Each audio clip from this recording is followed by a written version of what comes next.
Hello, everyone. For my final research presentation, I'm going to talk about my research question, which was how does resistance training enhance strength and mobility for individuals with Parkinson's disease? I chose this topic because Parkinson's is a common progressive neurological disorder that affects all movement, balance, and overall independence. In adapted physical activity training, we're always looking for ways to help people maintain these functions and the quality of life.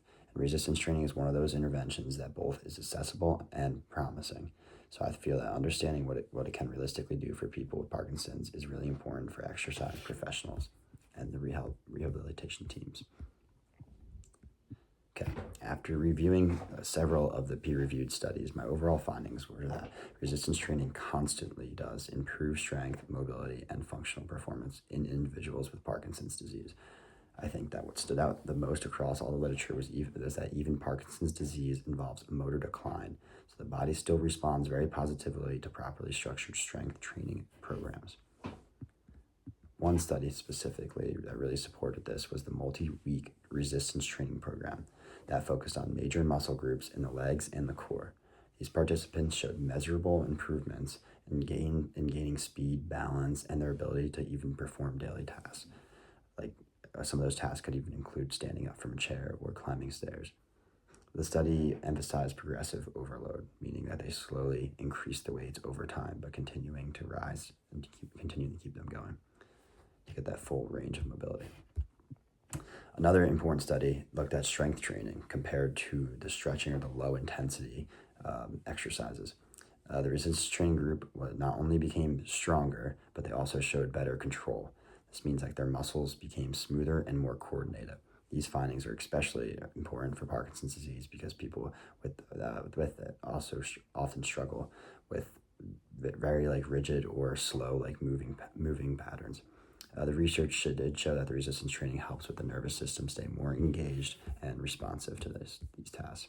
Overall, with all this research showing, it shows that resistance training doesn't just make muscles grow stronger, but actually supports the mobility, stability, and the daily functioning ways that can make someone's life change.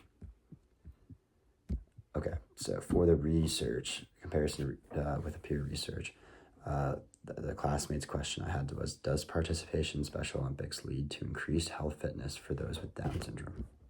So I feel that the research they found that in the Special Olympic programs can improve cardiovascular fitness, muscular endurance, and overall physical activity in levels of individuals with autism. I feel that many participants also showed gains in the social aspect and motivation,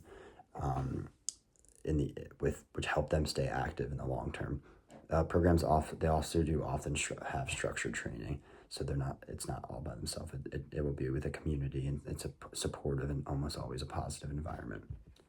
When comparing these findings to mine, there are some clear similarities. I mean, both of our research of topics showed structured physical activity that can produce these improvements with health and function to people with disabilities. In my case, resistance training helps improve mobility and strength for these individuals with Parkinson's, but in my peer case, Special Olympics participation boosts fitness levels and even engagement with other individuals it could be with any other disabilities. The differences mainly come from the nature of the disabilities and the type of interventions. Parkinson's is a progressive disorder, neurological, that affects the movement over time. So the goal of that is just to maintain and slow down and hope that slow down that decline. Down syndrome, on the other hand, is a developmental disability. So Special Olympics programs focus more on the building skills, improving fitness, and just having that inclusion aspect. I think my research looked at controlled resistance training, while my peers was more about the community-based programs. Despite the differences, though, both sets of research show how adapted physical activity can improve quality of the individual's life and their abilities and needs.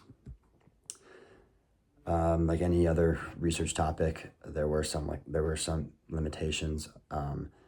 There weren't many. All the sample sizes that I saw were very small, which makes it hard to have a generalized answer to most of these questions.